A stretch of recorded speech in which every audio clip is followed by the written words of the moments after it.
So maybe we're not going out.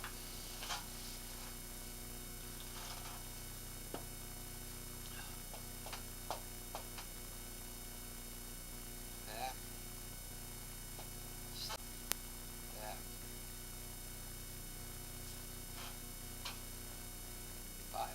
Streaming place and find out if we're going out. Oh, okay. I'll do that. Sounds good. I'll just take my laptop here.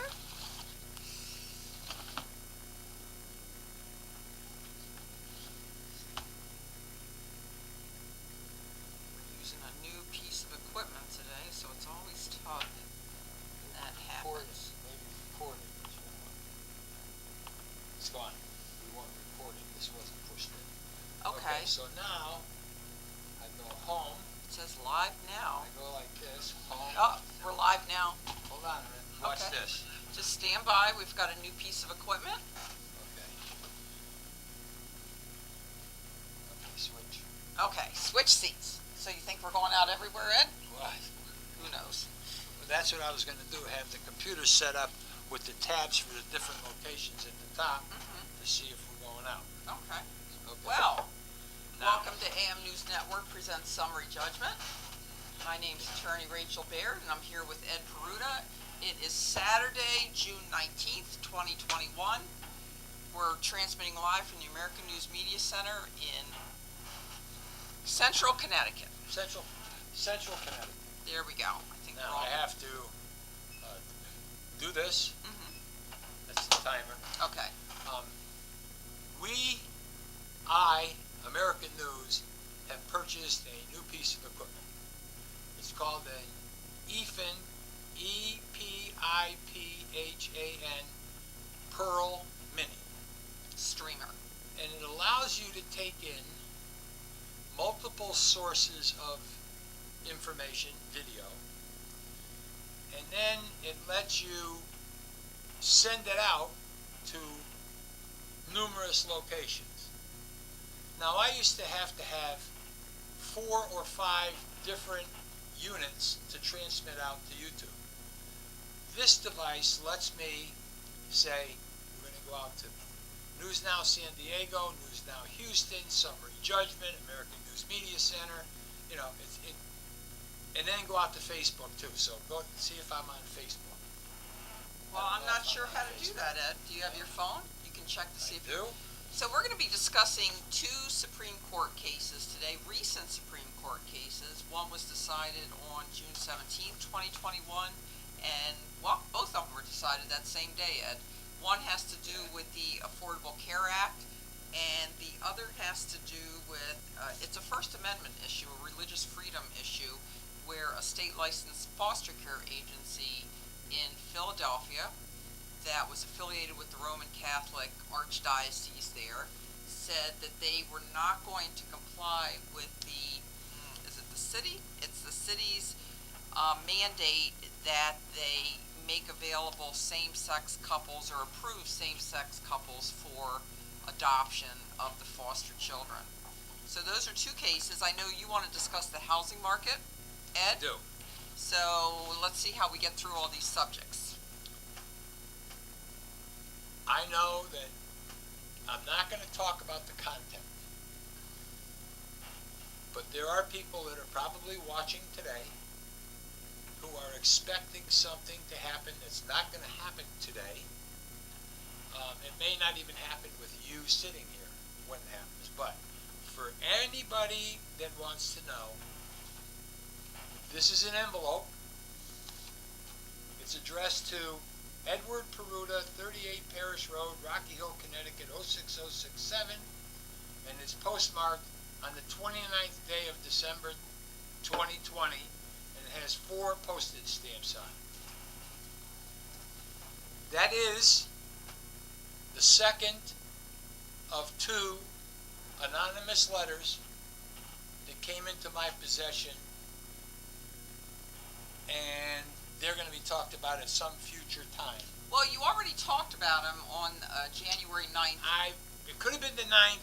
I believe it was the 9th. But it was in January that I talked about it. Right, on a Saturday summary judgment show on January 9th. Right. I think you had just And that was before any of the current bullshit took place.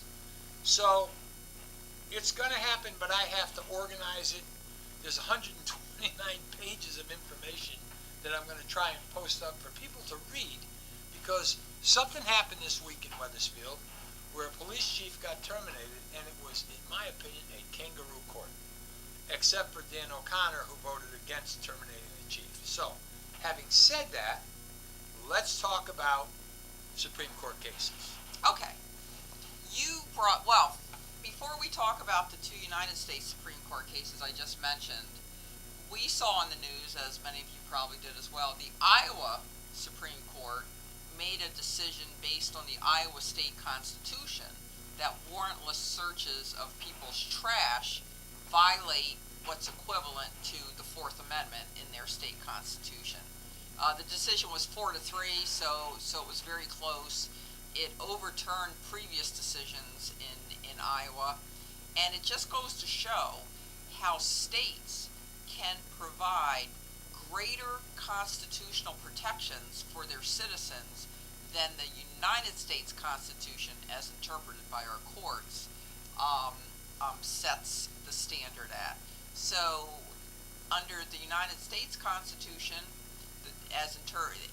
courts interpret the Fourth Amendment, that it's completely okay to search people's trash, that it doesn't violate the Fourth Amendment. Well, that's okay, but the states can say, you know what, we think it does violate our constitutions, so we're not going to allow that in our states. Now, it can't go the other way. The states, for example, if the federal courts had said you can't search people's trash without a search warrant, then the states would not be able to say, oh, yes, you can do that. In other words, the federal courts set the floor for what is allowed, and states can only provide greater protections. They can't lower the protections afforded by the federal courts. So that's a pretty long decision, that Iowa State decision about warrantless searches of trash. Ed and I, you were talking about, and I didn't read all 45 pages yet. No, I didn't read all. Not sure I will, to be honest. It is Iowa. It's not Connecticut. But I was wondering, when the trash company picks up the trash and they're going down the road, would the police be able to be behind the trash truck, and once the trash truck has the trash on board and it's no longer in the trash cans owned by the residents, would the police be able to stop the truck, and whoever owns the truck, whether it's a private hauling service or a municipal hauling service, if they consent to the police searching through the trash, would that be okay without a warrant? Or if they don't get permission from the private hauler or the municipal hauler, and it ends up at the trash dump, of course by then it'd be mixed in with a lot of other stuff, but probably, dig through and get it, then would you be able to search it at the dump? I don't know if they address those questions or not. I don't either, but I got to do something. Okay. Okay. Again, I apologize. This is our It's first time using this piece of equipment. There you go. Stop. Stop. Back. System.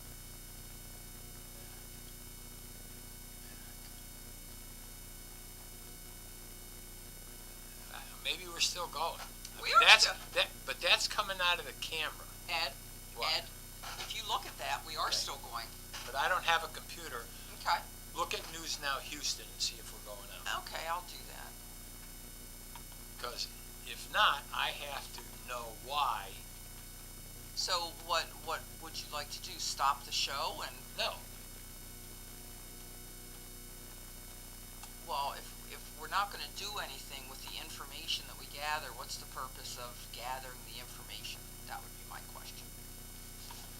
Because if we're not transmitting, we can't find out if we're transmitting. Mm-hmm. It looks like It looks looks like like we are. we're transmitting. Yes. Now Okay. just Good. do- So okay. let's move on. Okay. Okay.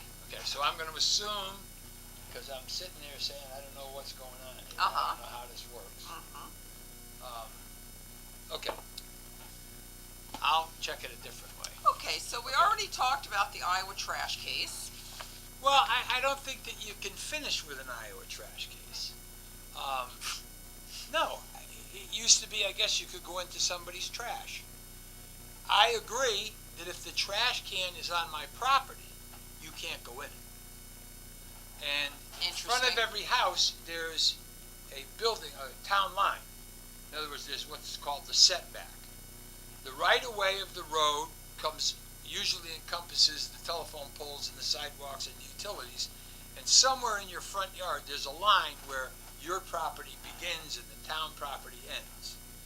If I take my trash barrels and I put them out by the road onto town property and sit them there, okay? To me, that's to me. Please come and pick up. Hello? Yeah, you're transmitting. Okay, bye. On what, Facebook? Thank you to that caller. Thank you to Lois. Yes. All right. So what I'm saying is, that's the state law. And we know that in Connecticut, our courts let police go in and seize firearms without warrants. But when a Rhode Island case got to the federal Supreme Court, they said, oh, no, you ain't doing that shit. Right. So I'm wondering if a federal case could overturn an Iowa decision, because once I put the trash, who owns the trash can? The town. In where we live, the town owns the trash barrel. We put it into the trash barrel, but it's still on our property. Then I wheel it down to the road on Monday night for Tuesday pickup. And then I put it clearly on the town right-of-way in a town trash barrel, and I'm waiting for them to come and pick it up. Well, whoever appealed that, go ahead. I've abandoned it. Mm-hmm. It's abandoned property. Anybody that wants, people come through and they pick the bottles out of the trash. You know, I don't think that this case is going to survive a federal challenge if the circumstances are that it was searched next to the road, or was it searched up near the house? If it's searched up on the curtilage of the home, I learned that from Joe Kaminsky, but if the trash barrel is on the curtilage of the property, get a warrant. So I am under a totally different belief that you can have trash in the trash barrel and it's protected until you put it off your property onto town property for pickup. Because once you put it out by the road, you've lost control of it. It's abandoned. That's my opinion. Well, you have to know something about how this case got to the Iowa Supreme Court. A man was arrested and charged with drug offenses, and the basis for the search warrant was the information or the evidence that was discovered without a warrant in his trash cans.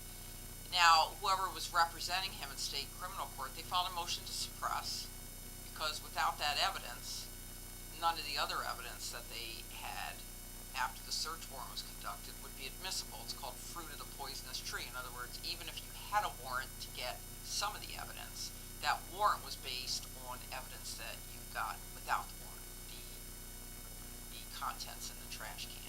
Can't find an elephant in a bread box. I don't know what that means. But anyway, when it got to the Iowa Supreme Court, they did not bring this under the United States Constitution. They did not bring it under the Fourth Amendment. They brought it under the Iowa State Constitution. Very smart.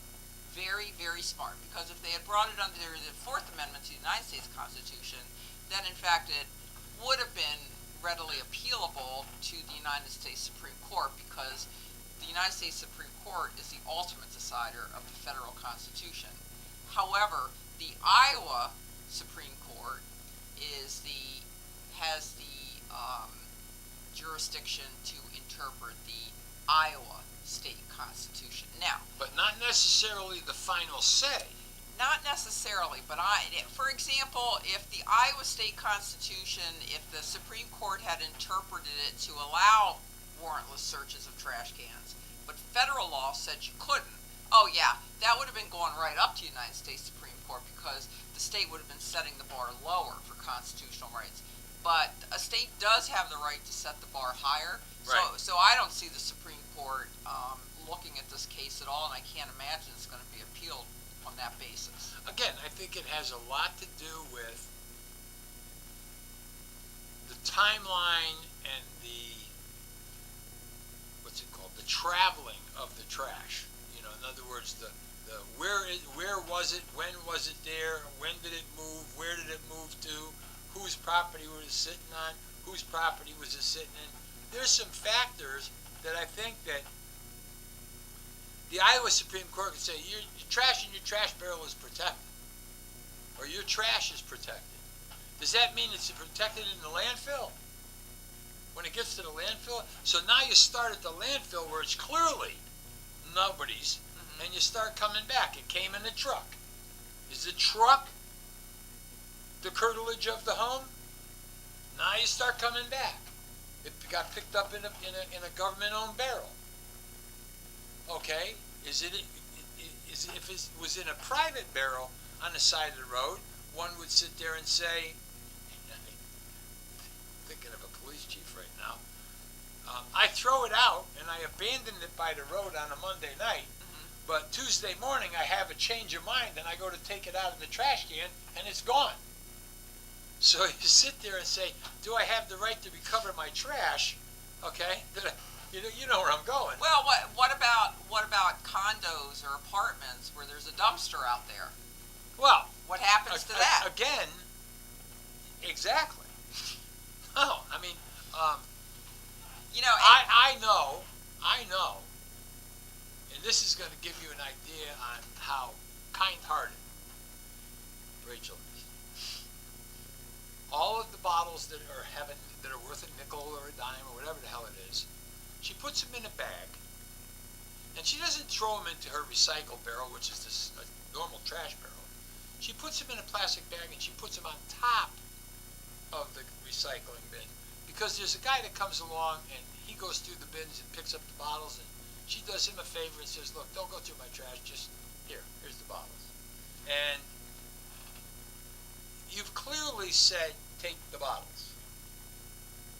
right. You know, now And if you have because is that theft? now I got to tell you something else. If in Iowa, at this particular location, the family was flying an American flag, they invited the government onto their property to take the stuff out of the trash. Well, come on. That's the Kaminsky decision. Yeah, you can't say something like that. Just a brief explanation of that, and we've talked about it Look, on the show.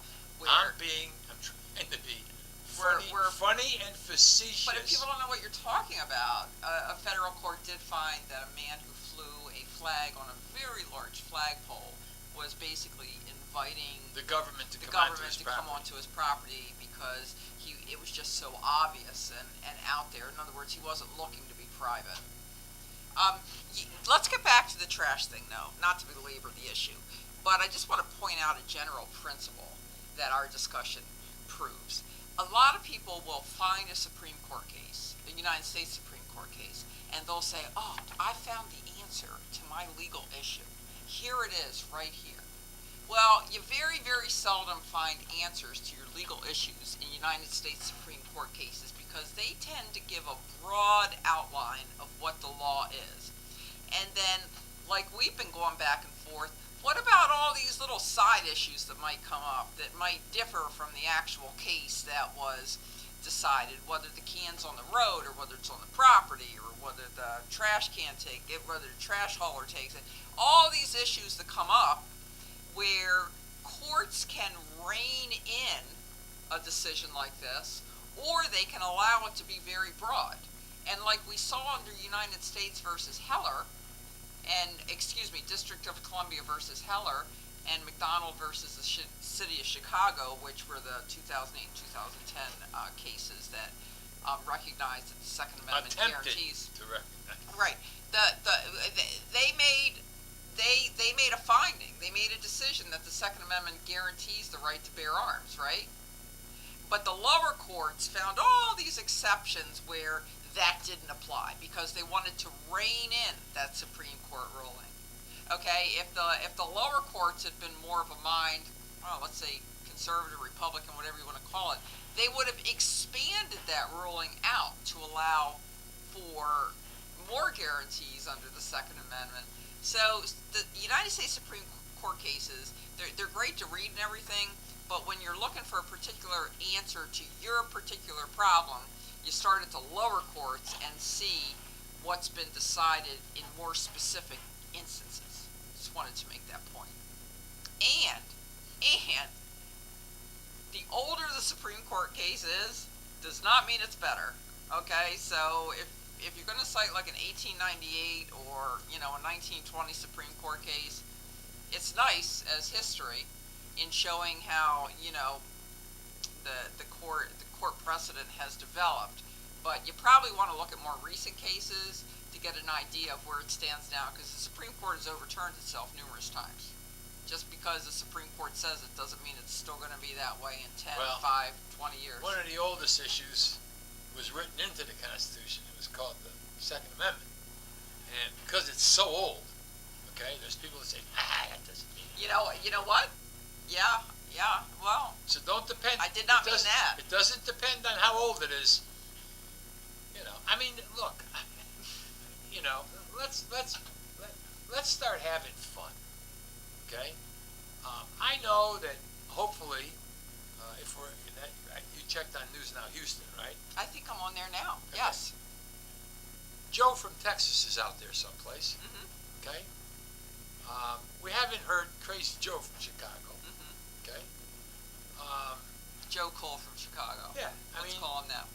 what I'm trying to say is, I am beginning to witness, at my age, some pretty weird shit. Well, we get phone calls out of the blue from people just wanting to vent frustrations about the way they see society going. And you usually return the calls and talk to them for a little I while. talk to people, I don't dismiss people, even though they have questions that sometimes I go, wow, but no, I don't dismiss them. Some people are dead serious. Of course. Yeah, no, about we don't dismiss. what's upsetting them, You mentioned something before the show, and talk about permutations and the way the law is going to develop. In this circumstance, I cannot imagine the different things that are going to come up. You read an article where the Veterans Administration, the Department of Veterans Affairs, Oh, Jesus. and I'm not making a comment on right or wrong. I'm just talking about how complicated this is going to be See and if I can how find it. many resources are going to be diverted from the real mission of the military to other issues. I'll just put it that way. The article that you read said that veterans, through the Veterans Hospital Administration, the VHA, will be eligible to receive gender confirmation surgery. In other words, transgender surgery is called confirmation surgery of what you actually identify as, not what you were born as gender-wise. And so I said to Ed, I mean, my mind started flowing, and I'm thinking, why? I mean, that's very expensive surgery. So are people going to start joining the military? Do their 4 years. Do their 4 years. I don't know. Doesn't the Army 3 years sometimes? It's been so long. But let's just say do your 4 years. I don't know what Duke could possibly want coming down here. Do you think I should let him out? Duke, do your 4 years and you get the surgery. Look, I've told it 1,000 times. I was making $64 a month as a private in the United States Marine Corps boot camp. Can They you gave sit a here class- for a minute, because Yeah. that Go is ahead. just No, such no, go ahead. unusual conduct Go on the ahead. part of Duke Go ahead. that I Yeah, have to go check we this don't out. We don't want to have any dog do in the house. Well, he might not be feeling well. I don't know.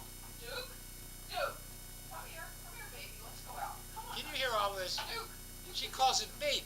Duke. He's older than she is. Come on, baby. Come on. He smells something. Like he's after because he knows where the food always comes from. Hey, buddy. Well, you Hey, know what? Duke. What I do? We'll just let him go, and whatever happens, happens. Okay. It looks like he's on the trail of something, though. Okay. You know, You go get it, baby. I was asked, oh God, 20, 30, 40 years ago, Ed, what do you think about gays in the military? And I said, I don't care. I Absolutely said, not. guy next to me can be queer as a $3 bill. He can be gay. He can be whatever. No, that's the way you talked back then. Well, we don't talk that way now. Well, Although but I went like this. LGBTQ, so maybe we do. But I went like this. I said, as long as he can shoot in that direction and help me get out of here, come on. I mean, But Israel. let's stick to the financial components Oh, of the this financial because components. that's what I'm thinking about. The actual implementation of it. Because the first thing I said, well, if you're going to have confirmation surgery for veterans, why wouldn't you just have it for active duty? It doesn't seem fair. If somebody needs something, they need it. Why should they have to wait? Who's the guy that went to federal prison, Supermax? Chelsea Manning. Yes. Chelsea Manning. And I think that he had his transition surgery in federal prison. Right. It's okay. It's okay. You know, it's okay. But also there are different levels. When you serve in the military and you get out, you're put into categories of who gets VA care 1 through and at 4 what level. with a 0. Well, they go through 1 through 8. Do they go 1 through 8? Yeah, because I'm 8. Oh. 8 is when you've served and there's been no combat. There haven't even really been any active. You don't qualify wars. financially. So and you don't qualify financially, so you don't get any care through the VA, and then it kind of moves up to, I think you got to be category 1, Ed, because Oh, you I know, am. yeah, so it I moves up. think I'm category 1 plus. So if is everybody in category 1 through 8 going to be No, you don't eligible understand. for I this? don't think, And if they are, then everybody should be able to get medical care through the VA. I think that there are people in this country who don't want us to have a military. I really do. You know, in other words, Where is all the money going to come they're from? bringing all of those military personnel back from the Middle East. Well, why did they go there anyway? I said that, 15 years ago? Yeah. 20 years ago. I mean, I can remember, what was it, 91, where we started bombing Kuwait or something? Right. And Bush was in office? Right. Yeah, it was like a party almost. Oh, look at the, missiles or whatever going and this and that. It was crazy. Uh-oh. Is the phone upstairs? No, it's right here. Okay. Summary judgment. Yeah, hey guys, are you live on the air? You're We live are. on the air. We are. All right, well good. Yeah, I'm kind of enjoying the show a little bit. I saw you had a number, and you guys mentioned some things earlier that kind of piqued my interest. All right, how does this format work? We just kind of talk about things? Listen, Kind of fun stuff? listen. Yeah. We have no censorship, so we're not afraid of words. We're on Saturdays. We could, we try to get on at this time, but we get on at that time. Are you watching us on YouTube or Facebook? Yeah, I watch on Facebook, and but I had a question for maybe the lady. She seems to know. I'm sorry, lady. I don't say lady. That's Rachel, and she's the lawyer. Hi, I'm Rachel. Well, great. Yeah. How do you guys feel about the? I guess they're public nuisance laws. Like in a residential neighborhood, music kind of blaring at 2 or 3 o'clock in the morning. How do you guys feel about those types of laws? Do you think that's an infringement, or is that are those kind of? Let me rephrase what you're talking about. Quality of life laws. That's what they call it. Okay, very good. Quality of life laws. In other words, graffiti on buildings, throwing chewing gum on a sidewalk, driving your cars around with a ghetto blaster, and literally when they go through the city, the plate windows in the stores shake from the audio. And some people do it at night. Yeah. So what do we think about that? I know in Connecticut they start. Yeah, go ahead. Can I kind of allude to why I asked this question is because, yeah, they've been around for a while. I like that quality of life laws. Okay, so recently in my neighborhood, in the neighborhoods around me, there have been these groups of guys, mainly guys, 2 or 3 at a time, and they've been coming through our neighborhoods, not with loud, with noise, but at 3 o'clock, 1 o'clock in the morning with these, you know, got those super bright flashlights. They're like 20,000 lumen, you know, LED focused, and they're shining it, you know, in our houses, and it's very disruptive. You know, they've done this, been doing this around town. I don't know if they think it's cute. Well, you know, then you know, obviously the cops come out, and they claim that they're just out for a walk, and they just use it for safety. But anyway, how does that play to kind of like what you're talking about, quality of life for residents? That sounds terrible. Now, my telephone says you're from Tucson, Arizona. Are you from Tucson? That's right. No, this is my voters register. Oh, okay. So you're more closer to home. That's okay. What's your first name? And you can give me any name you want. If I give you my real first name, Jack. Okay, Jack. Now let's assume that I lived in a neighborhood where people regularly came through at 2 o'clock in the morning, blasting a stereo, and shining aircraft landing lights into my house.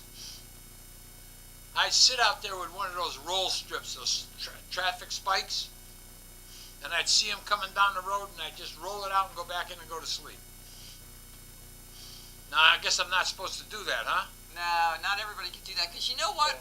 When you start doing stuff like that, it brings retaliation. I think that people worry about that. When you start going down, listen, when you start interfering with people's private lives, when you start fucking with people in the middle of the night, when you start doing things that they can't get a decent night's sleep, okay? Now they snap, and we're as society, you're gonna see this. Society is going to begin to serve on juries and realize that people snap. And one of the problems in what you're describing, Jack, is that I think that police departments all over the country are going to be cutting back severely on enforcement of quality of life issues. They're not going to be responding to stuff like that because they are demoralized about, right or wrong, they're demoralized about what's going on, and they really think twice before they go out and do anything. They no longer know what they can and can't do. They really can't think. They can't think for them. They're not allowed to think for themselves. If they get a call for service, they have to show up. I mean, they can't just say, "Oh, I'm not going to show up to that." I'm not going to do that. Well, that's not how this works. Here in Connecticut, it can be how it works. They take reports over the phone and they decide whether to go out or not. Yeah, they have a lot of discretion, the police departments. That's an interesting case. So you start to have these people doing these types of things, then all of a sudden the police tend to not want to respond to calls for service, and all of a sudden people who actually need calls for service are being helped. And here's the interesting part. I've come to find out, now this is particular the story. So they've been doing this in our neighborhoods, and we looked them up, and they've been doing this on YouTube for like fame, fortune, click and view stuff.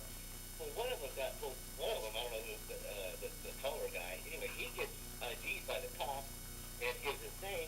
It turns out this guy is a convicted rapist. He's on the sex offender registry list, and he's running around our neighborhoods at 3 o'clock in the morning. You know, it adds a whole new level of, what the hell? So these aren't kids, or these older people too? Yeah, these are grown men. These guys are in their 30s and 40s. Oh my God. Doing this. I don't know what they're up to. I mean, if they're making YouTube videos, I mean, this reminds me of the girl that, thought she was smart when she went into a Walmart and video recorded herself taking the top off ice cream, licking it, putting the top back on, and putting it back in the freezer so somebody could come along buy it and not know that. And a lot of people started copying her and putting it up on YouTube, and that girl's been arrested. And now they always say this to get, attention. You think this behavior is going to be in the impetus behind this behavior is being manifested through YouTube fame, people doing things to get famous, or Absolutely. Would do that. Absolutely. Look at the Kardashians. Yeah, no, that's a very good point. And they're picking her up, and hopefully that discourages other people from doing stuff, but who knows? You know, they say she's facing 20 years. She's not going to get 20 years or anything close to it. Well, you see, now that right there is a situation that I am upset with.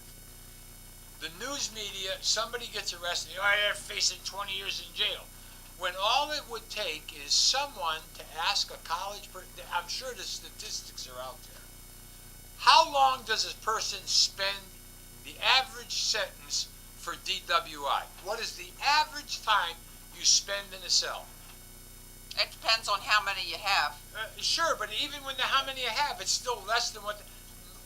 You know, we live in a screwed up I mean, world. why use DWI? Why not use drugs or robbery or burglary? I mean, it takes a lot to go to jail. I mean, you really kind of have to work I'm at it. reading now that, and I know what you're talking about, but I'm reading now where some community has said, no longer are we going to have any foot pursuits. We're not going to chase anybody.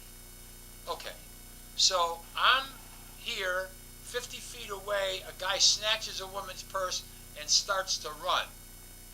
I'm not going after him. We don't do foot pursuits. All right, that's not too good. Now, we're not going to pull people over for having an unregistered car or the wrong plate on the back end of the car. Well, no, just go away. But that's how they caught Timothy McVeigh. Well, Right? why have Now, laws? we're not going to pull people over because they have dark tinted windows. In the state of Connecticut, you can get 3/4 tint, but you can't get 100% limo tint because the officer has to be able to see inside for officer safety. But we don't care. The laws are on the books, but what we're saying as society is, we may have laws about this, and we're going to tell the police about it, just don't enforce them anymore. And that is going to lead to chaos. So Jack, does this go on often in your neighborhood? I mean, is it every night, or do they hit different neighborhoods, or this sounds terrible? Yeah, it is. It would happen once or twice, and then it started happening in other neighborhoods around in the area. But they're not from those neighborhoods. They travel to those neighborhoods, and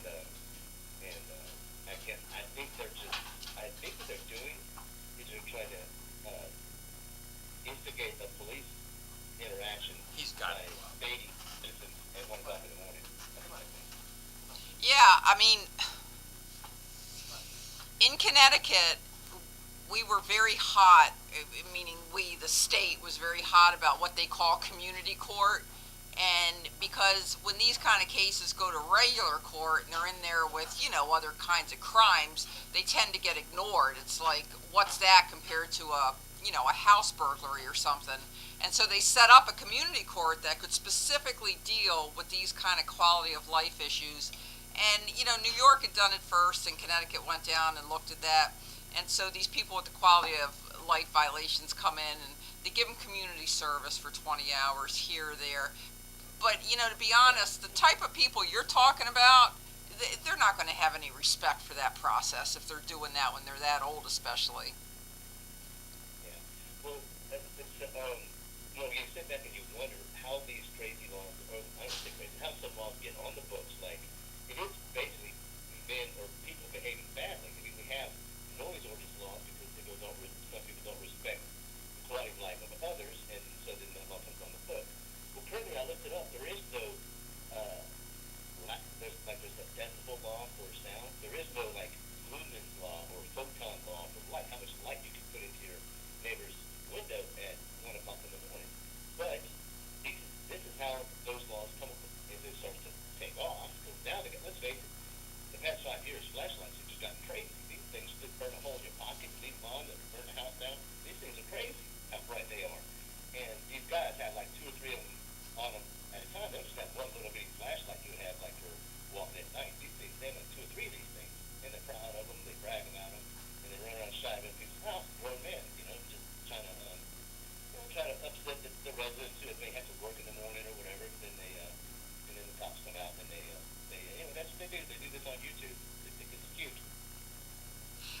think it's interesting that you check the decibel level. I had a case like that where somebody lived on a 70, 80 acre property, and they were out in the middle of that property at 3 a.m. in the morning, and I don't know why, but they fired their handgun at a berm. I guess they just felt like doing it, and they arrested him for disorderly conduct, making a lot of noise. And the town ordinance did have, the town did have an ordinance about decibel level, but obviously there was no evidence about what the decibel level was on that. But it's interesting that you also point out that there's no ordinance about brightness or lights, because I know at my house in the back, I have a light that goes on at night, so when my dogs go out, I can see what they're doing. And it's not particularly bright, and it's just limited to my backyard. But if it were particularly bright and it was shining right at somebody's backyard, then that would be a problem as well, I would think. Yeah, and what you would probably do is what normal people do is they work it out with their neighbor, because that's the immediate person right there. They work it out together. Well, I'm concerned about dog and safety, and you're concerned with the lights in your house. You work it out, right? Right. But they're going in from neighborhood to neighborhood doing this, so there is no working that far out. And the only thing I really found was that as far as there was they call it light pollution, just like noise pollution. They're trying to minimize the amount of light. That's urban light, someone's urban light, which is that's not really. This is targeted light, like they say, "Whoops, I accidentally shined my." These things light up. When they hit your curtains, they light up your entire house.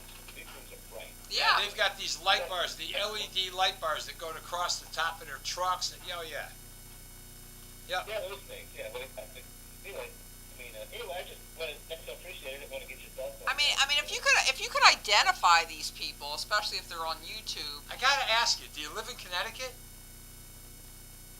No, I don't. Okay, no, that's okay. If you can identify these people from YouTube, and they are older, they're not kids, maybe some of them have property, and there would definitely be a civil cause of action against them. I'm sure a lawyer wherever you live could think of something, to address that situation if they had property.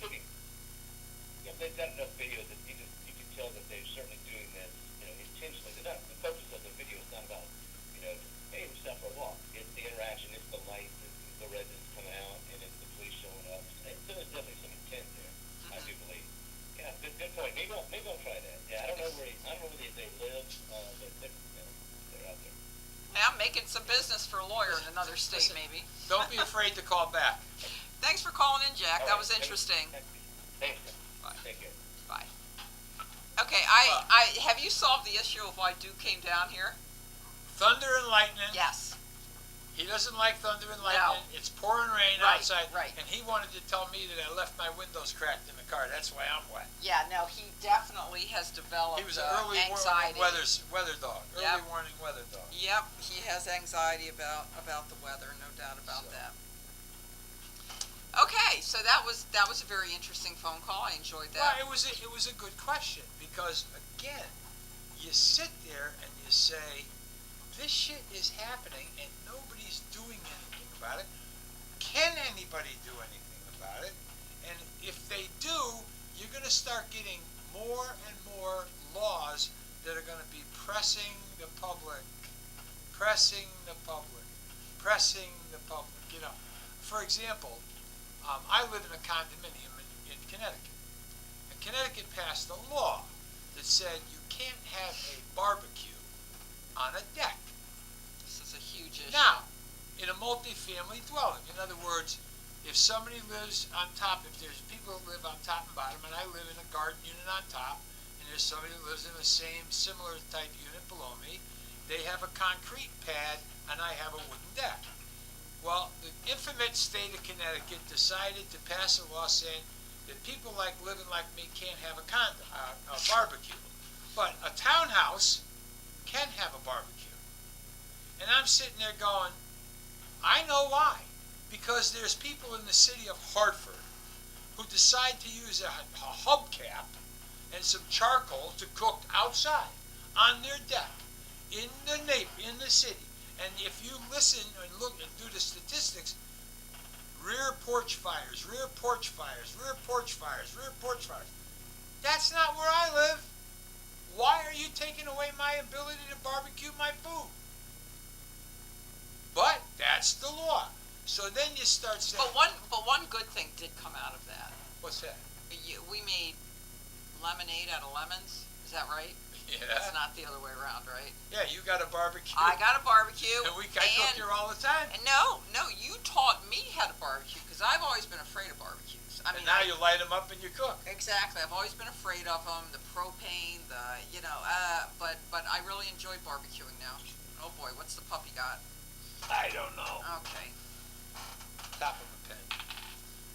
But, you know, they're taking away. Okay, I live in a condominium complex, and the board of directors decides to not open the pool Come here.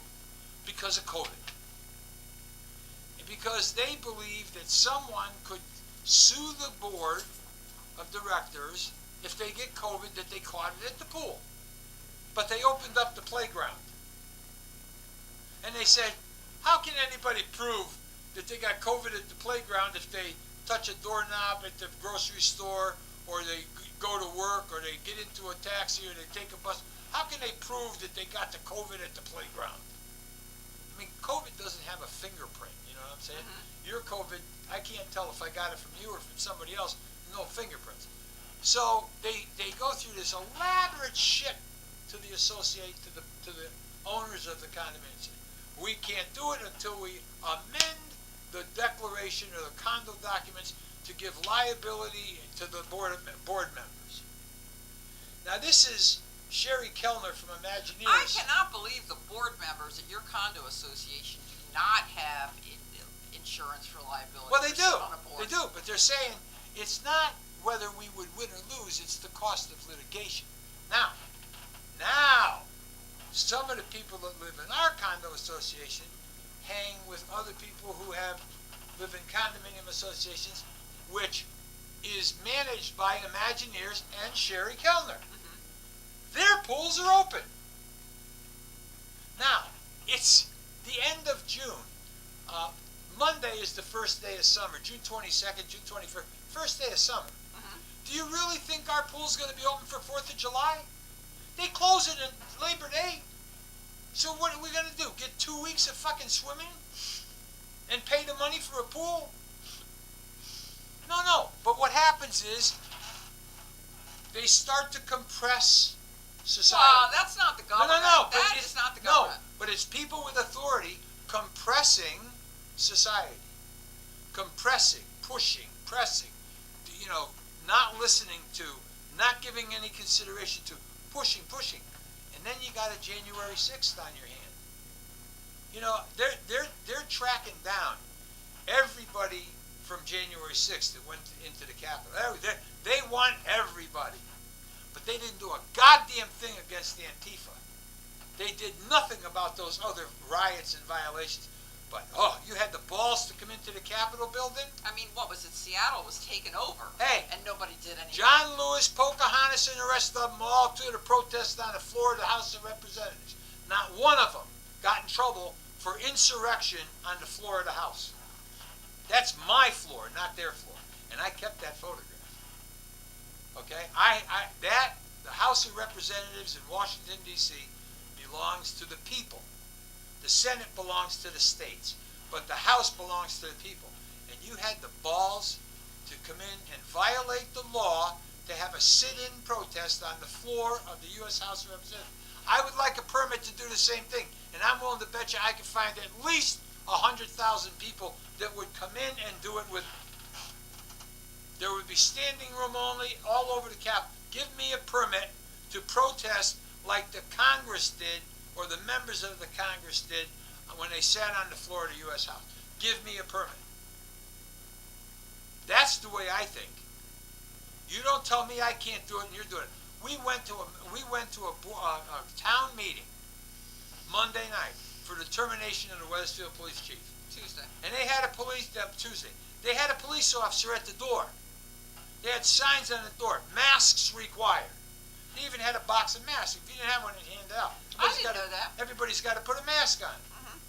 I didn't see that. Every member of the town council didn't have a mask on. You weren't wearing a mask, chief Citron wasn't wearing a mask, Attorney Plum wasn't wearing a mask, and Gary Evans wasn't wearing a mask. Why was the public required to wear a mask and the council wasn't? They weren't sitting 6 feet apart. They were sitting really close. Two-faced assholes run the town of Wethersfield, Connecticut. Two-faced assholes. That's who runs the town of Wethersfield. And listen, Wethersfield Community TV is starting up, and Wethersfield TV is very easy to get to, and they have a studio, and they let you go out on cable where you're specifically talking to the town you're in, not like the internet where I'm talking to somebody in Borneo who probably doesn't even know the language I'm speaking, can't even understand what I'm saying.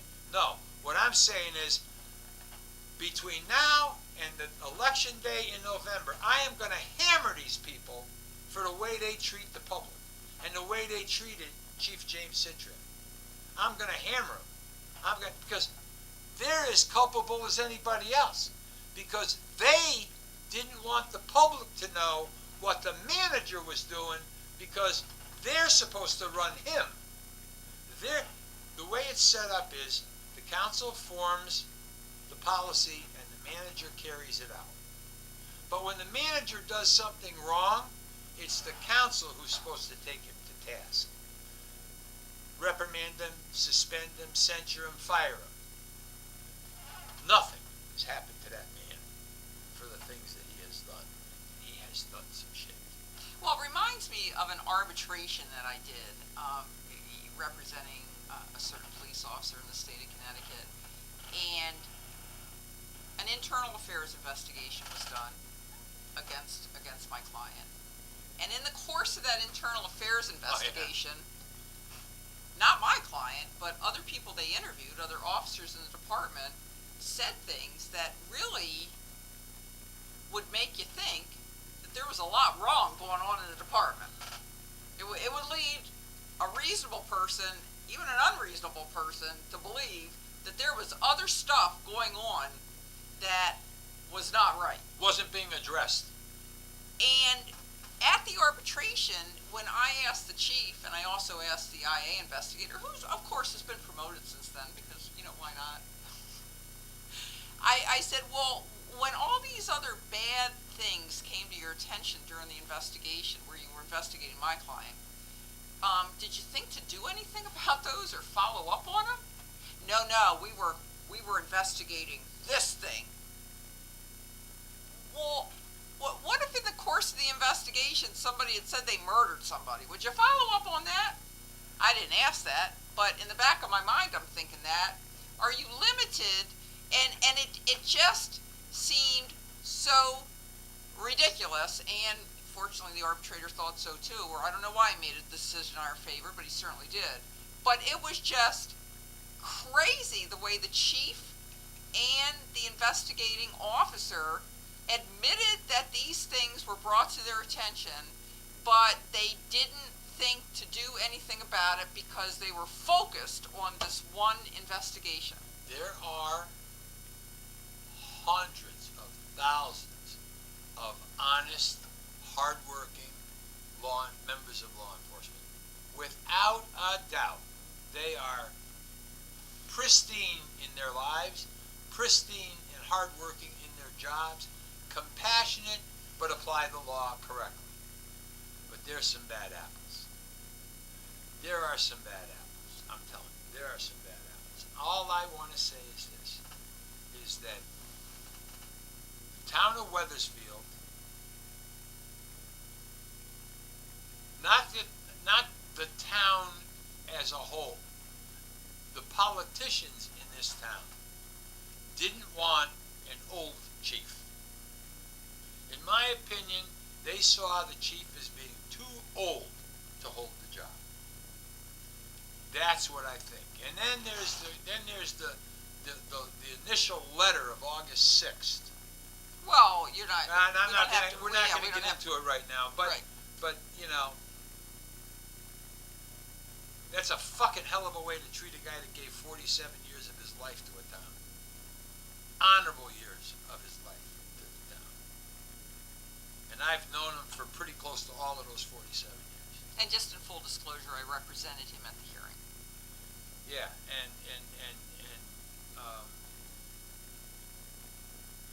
in the long run, he's going to be better off not being with those assholes, because they're not going to change it until somebody beats him to death in an election. And when I say beat him to death, I mean vote him to death in the election. You know, their political life will die on election day. Because I got to tell you, our mayor in this town is the son of the former governor. You'd think he would have learned something from his mother. But he sat there like a dumbass praying mantis. You saw him, but I saw him from the side, looking like a praying mantis, okay? And then leaning over to say to the town attorney, what do I do now? What should I say? What should I do? Okay? Oh, and you know them little mimes you get where you get people doing shit over and over? I don't even have to repeat it. I've got a whole bunch of them, because I kept my camera right on, click, click, click, click, click, click, click. I'm going to tell you, I used to be proud of the fact that I was born and raised in Wethersfield, Connecticut. I was proud of the fact that I came from a law enforcement family. Proud of the fact that I got onto the police department. Hurt badly when I didn't get past my probation, but it didn't take away my pride in that police department. And everybody had pride in that police department. And this town had a good reputation. I'm going to tell you, they put on a dog and pony show. It's out there on the internet. I guess Wethersfield, Wethersfield, Connecticut, has a YouTube site, and they transmitted and possibly recorded the entire 5 or 6 hours of the hearing that terminated the chief. Well, Ed, I'm sure you're going to have a lot more to say about that. Yeah, but I, because of your position, maybe I need to do this one on my own, because I'm going to go a little bit overboard. Well, I've told you that before about some things. Yeah, and I have 100, I'm going to be uploading, and I'm in the process of figuring out where to put them. But I've got the original 129 pages that were going to be, 15 copies of these 129 pages were made to pass out to the council so that they could get a true picture of what brought this situation to Tuesday night. I want to bring up our puppy. For the last few minutes, just to make you feel better, Ed. This is the new puppy, Emmy. This is our puppy, Emmy. That's right. How old? She was born on February 10th of this year. So Yeah. What does that make her? 5 months? 5 months. February, March, And April, she May, is the June. best. 4 months. She's the bestest puppy.